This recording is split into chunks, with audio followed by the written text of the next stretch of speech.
Twitch is cooked, ladies and gentlemen. The Twitch Adpocalypse is here. We've been hearing about it all week. I've kind of been glancing at tweets about it here and there, but we're going to take a look at this article for Fandom Pulse that talks about a lot of the issues with some of the creators on the platform. In my opinion, right off the bat, I think a lot of this is Hasan's fault, right? Now, this is going to get political. It's going to talk about controversial stuff like Palestine versus Israel and stuff, but that's what it's coming down to. That whole conflict over there in the Middle East is why Twitch is suffering. Suffer, Twitch. And creators that I feel make way more money than a lot of us do are upset that they're only getting $2,000 a week now. Get the fuck out of here. All right. So continuing on, this article says the Twitch Adpocalypse is here. Over 10 big companies are rumored to flee the platform as Hasan Piker and allies try to shift blame. First of all, I hope all these advertisers go to Twitter/X. I think that would be epic. And yeah, Twitch is in trouble. They've been in trouble for quite some time. This article says Twitch creators woke up to a surprise this past week as they discovered that advertising revenue generated by their channels was significantly lower than expected, with some reporting decreases as high as 95%. Yeah, I'm sure.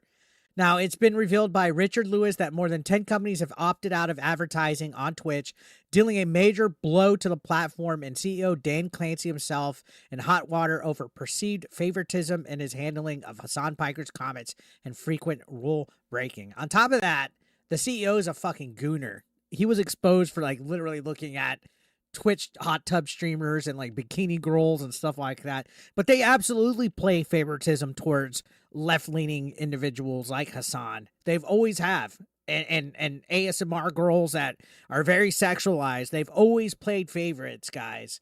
That's why people find themselves banned for stupid reasons. Like Gideon was banned on there for stupid reasons. And a girl literally by the name of Kamika had sex on stream and was only banned for like 7 days. Ridiculous. Anyways, going on. This says, as Neon on the Clownfish TV podcast points out, the fourth quarter is typically the largest revenue period in terms of advertising. A lot of advertisers are fleeing from the platform. Weirdly enough, a lot of advertisers that thought X was toxic 6 months ago, they're all going back to X. They're giving Elon Musk their money because they know people are there. And I think there's probably more going on behind the scenes at Twitch that the general public is aware of than what they're aware of.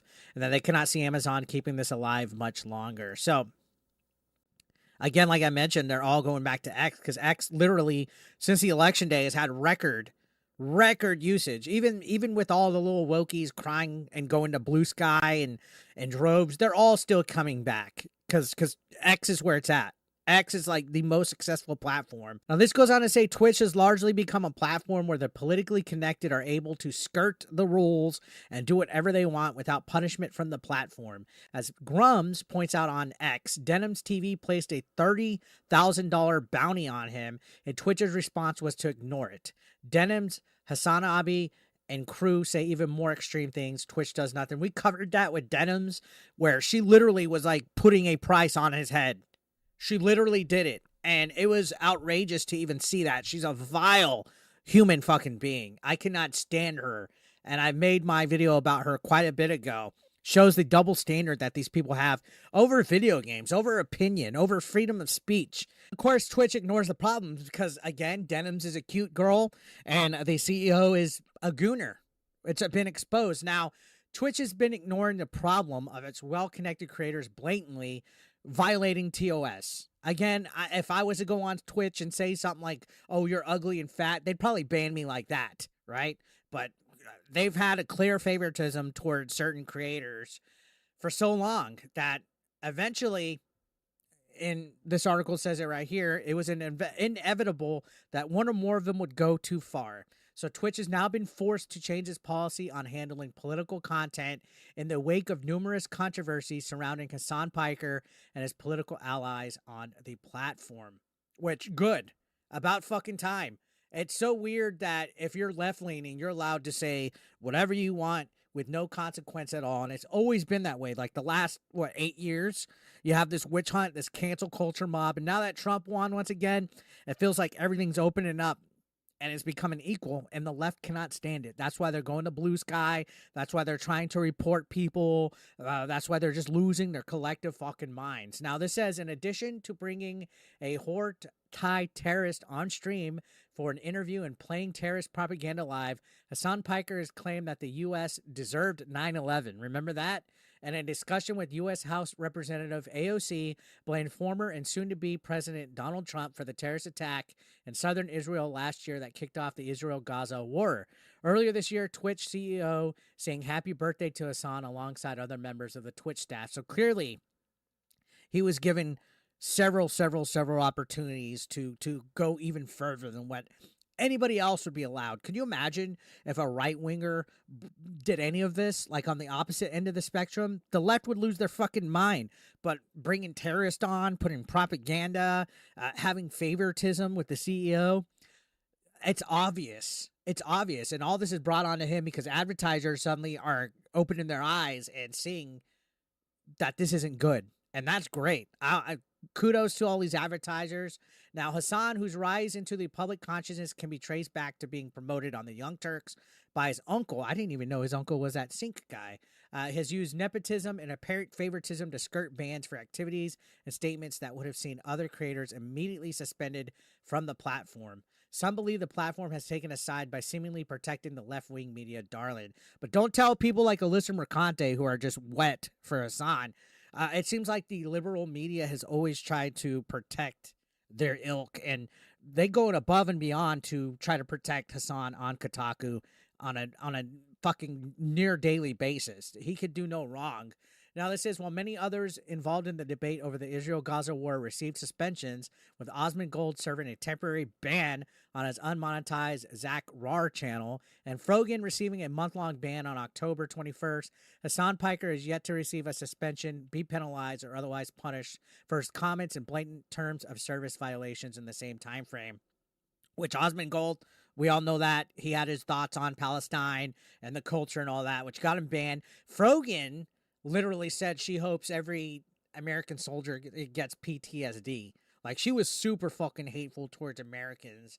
So, yeah, both sides of the fence got it.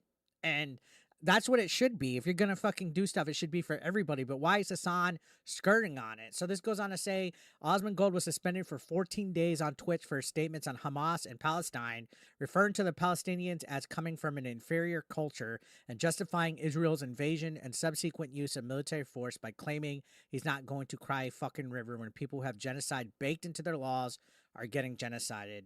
So, I mean, even if you agree or disagree, he has every right to the same level of freedom of speech that Hasan's getting. I mean, Hasan literally said America deserved 9/11 and got nothing. Nothing. He got the CEO singing happy birthday to him.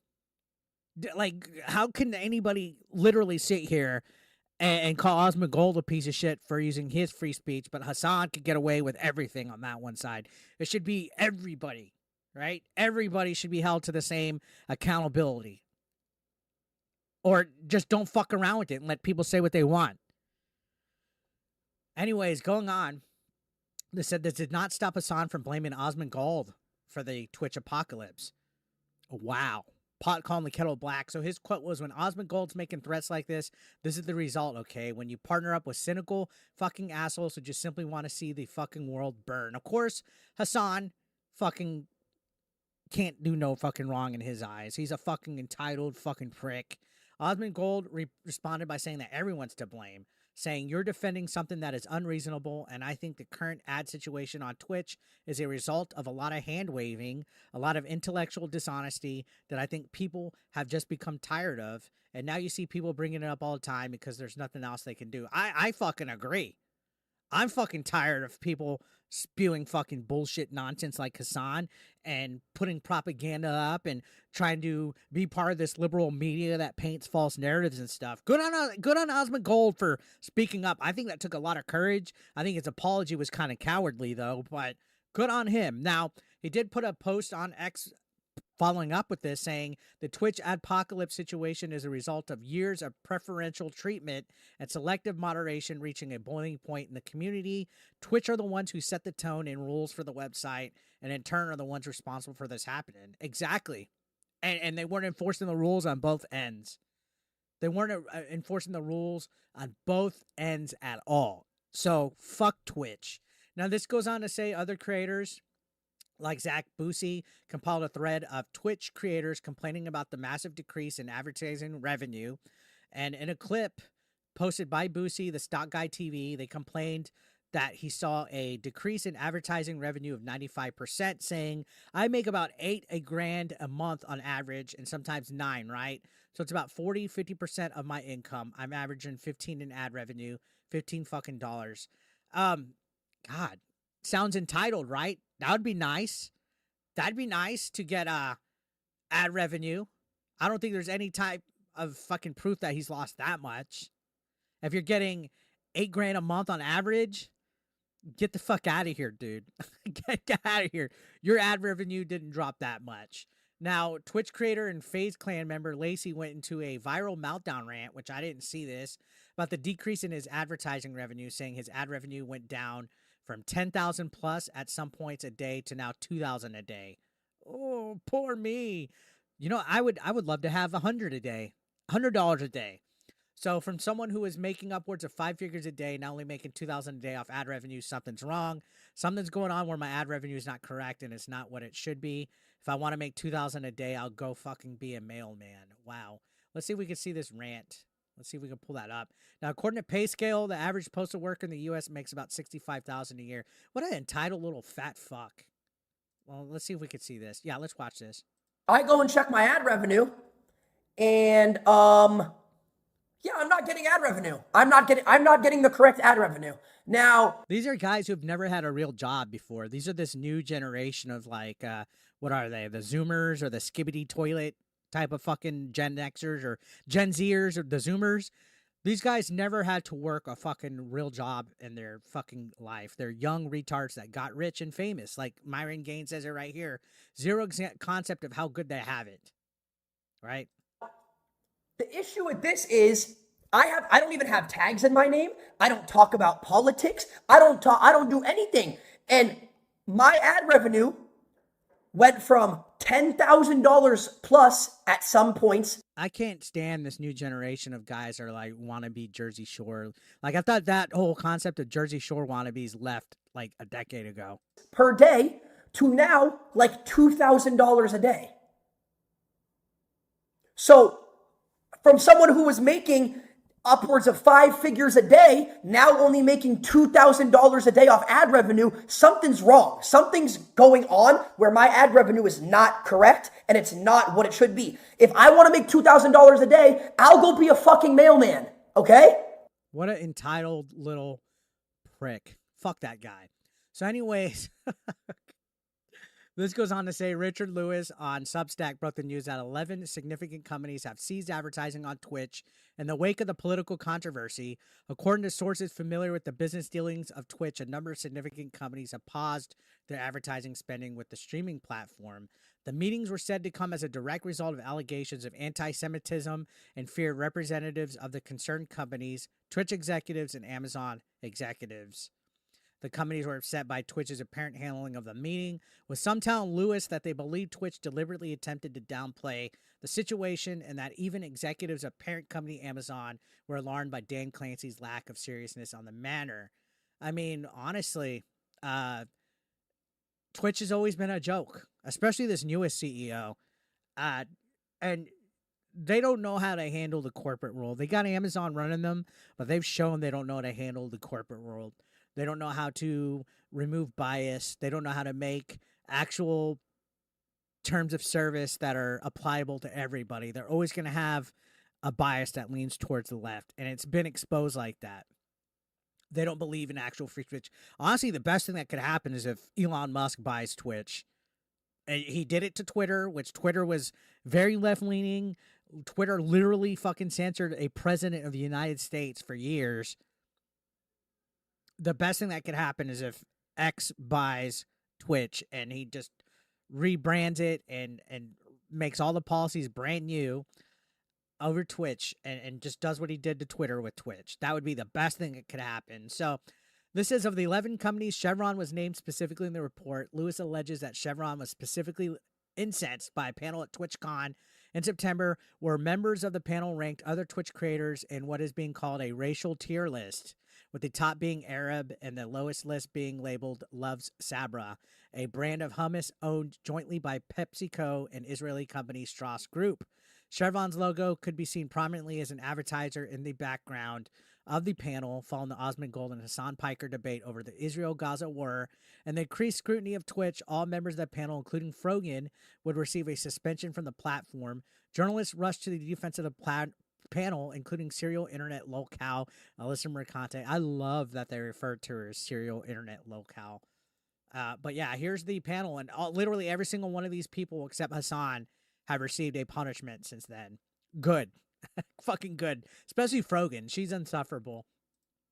But yeah, according to Lewis' source, companies want to see a major change out of Twitch before they return to advertising on the platform. Some see it as covering up the problem rather than addressing it, and so they're not coming back to the platform until something more direct happens, which, again, I think they got to be bought out. I think we got to see a complete overhaul of who's in charge. Elon, do it. Neon and Clownfish TV ultimately believes the advertising model is unsustainable. I think the next phase for the creator economy is you're going to have direct support. You're going to have to be able to sell stuff. You're going to have to paywall. You cannot depend on advertising always being there on these platforms. And this goes on to say this could not have come at a worse time for the Jeff Bezos owned company, which already struggles and fails to turn a profit, and as a result fired 500 staff members to begin the year. With Twitch advertising being on live support, it may only be a matter of time before creators, even larger ones, are forced off platform to other sources to find greener pastures. So I think this is it. I think if this continues to go the way it is, this is it for Twitch. It's over, guys. That's unfortunately what happens when you get biased towards people. When you go woke, you go broke, right? You're biased towards the left. You let creators like Hasan have their cake and eat it too. You let them attack people. You let them make stupid statements. And then you give other people that do less harsher punishments. Now in this day and age, when advertisers really see where the headspace of society is going, especially after this election, they could see that the left is not what it's cracked up to be. That you guys are a whole bunch of weird, retarded idiots that don't know how to think logically, and you don't represent the majority of consumers for any company. That's why several companies are losing money. Look at movies, TV, and video games. Majority of consumers don't think this extremist views that Hasan tries to spew out. That's why they're tuning out in droves on everything. So advertisers and big corporations, they're not stupid. They know where the money's at. And good on them for bowing out. I think this is going to force the hand of Twitch to make some big changes. I would personally like to see them absorbed or sold. My idea is Elon Musk, buy it, take the technology, use the patents, and find a way to rebrand it and tweak it to have features show up on X or make a combination of both of these platforms. That's just me. Let me know your thoughts down below. Subscribe if you're brand new. I'll see you on the next one, guys. Thank you so much for watching, as always. Take care.